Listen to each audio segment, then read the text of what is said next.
Here we go! So magandang araw po sa lahat ng viewers, client, and mga subscribers. So ngayong araw guys, napadaan tayo dito sa Boysinket Auto Works and Display Center kasi tinawagan tayo and meron naman tayo iba-vlog napakagandang unit. Sorry, no? So ano bang meron dito sa H01 na to? DNE H01. So ito lang naman guys is isang automatic transmission. And magkano ba ang presyong makukuha nyo para sa isang to?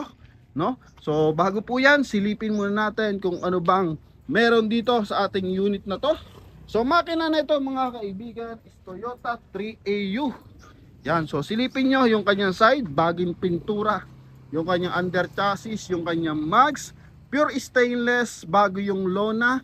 And if ever guys na meron po kayong gustong ipabago sa isang to, so ito guys is talagang mabebenta agad kasi nga automatic transmission.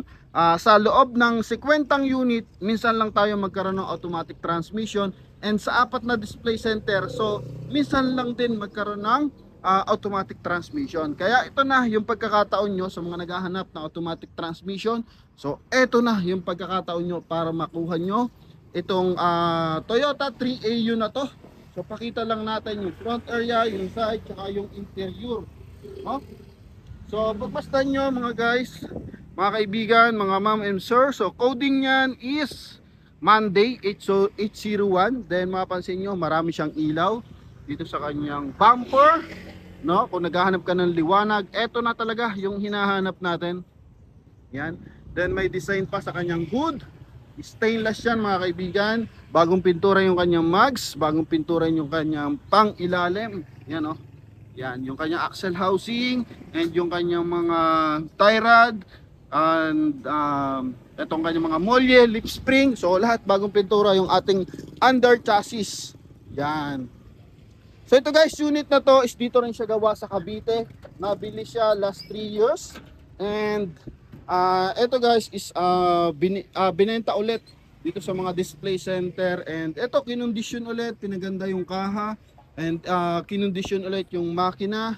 Kaya mababa pa rin yung presyo, no? Stainless yung kanyang hood, walang katagas-tagas yung kanyang engine bay, no? Maganda yung takbo na makina. Kondisyon na to, good running. Yan, makapal yung gulong mga kaibigan, no? Yan no. Okay, so box type po ang isang to. So makikita mo sa kanyang design special. So talaga namang special kasi sobrang daming unit dito mga kaibigan.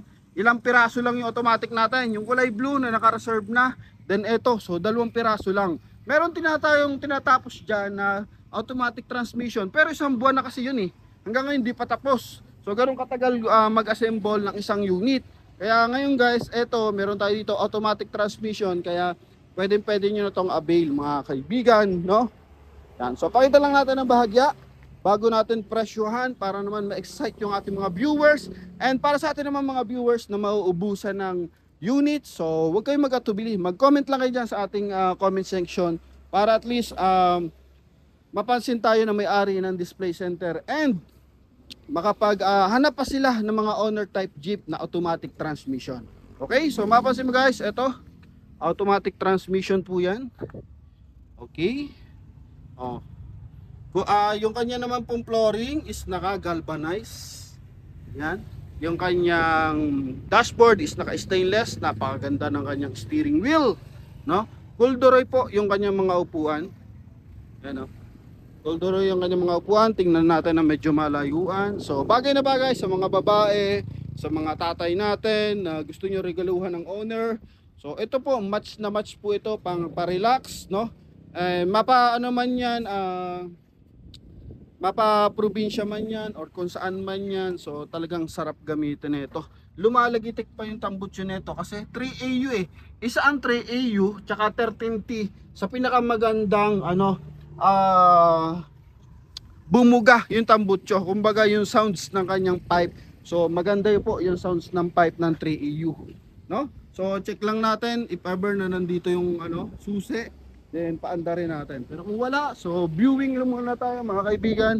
Then pwede nyo itong puntahan. So good running condition, wala kayong hahanapin sa isang to.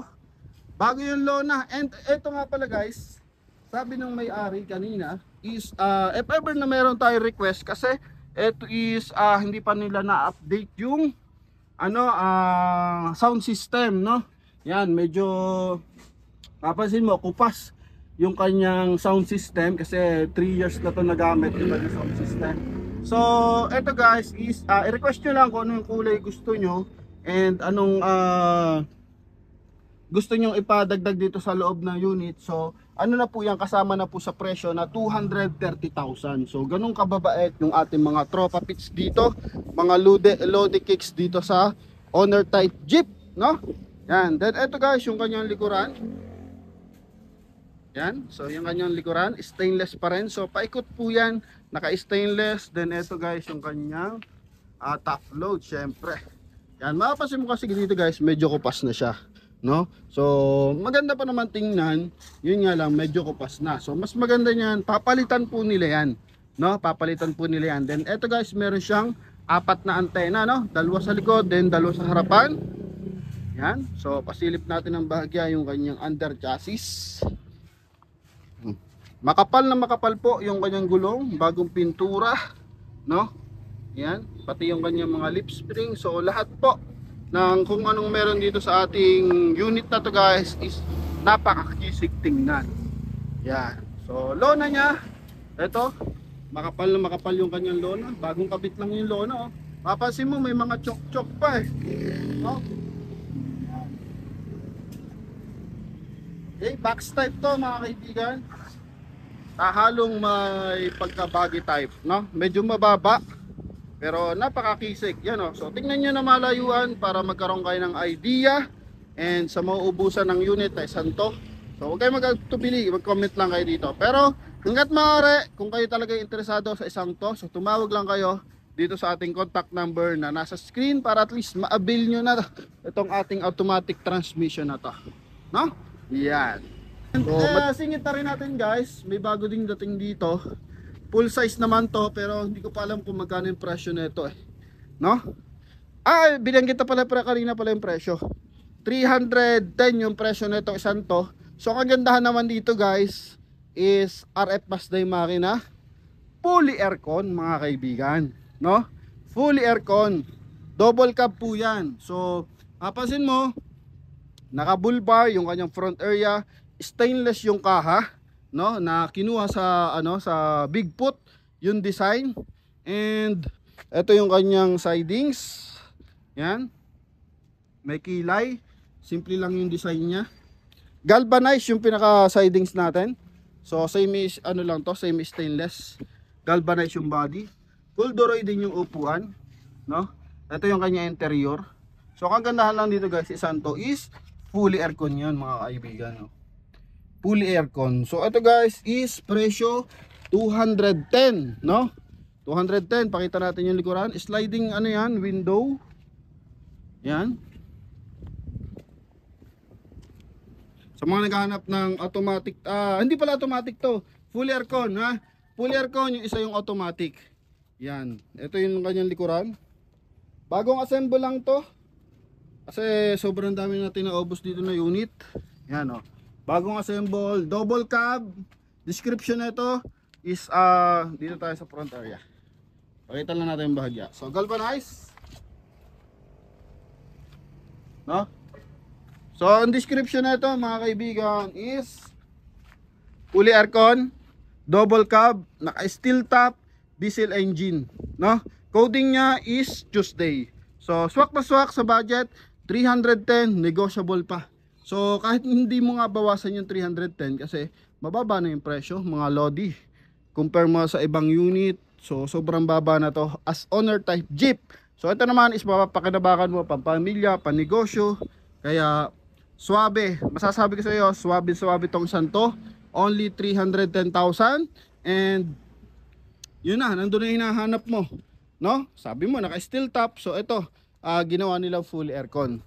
And sa mga naghahanap ng automatic, syempre, ito naman yung ating automatic transmission, no? Minsan lang tayo mag-automatic transmission, kaya i-grab nyo na ta mga lods. Yun lamang, no? Sa lahat na hindi pa nakapag-subscribe, so pa-subscribe na lang po ng ating channel para lagi updated, no? Para kasi once na may dumating dito, so upload lang tayo ng upload. And shout out sa ating camera, maganda ngayon yung ating camera. Kaya sulit na sulit yung mga manunood natin. In-upgrade natin yung ating video system natin, no?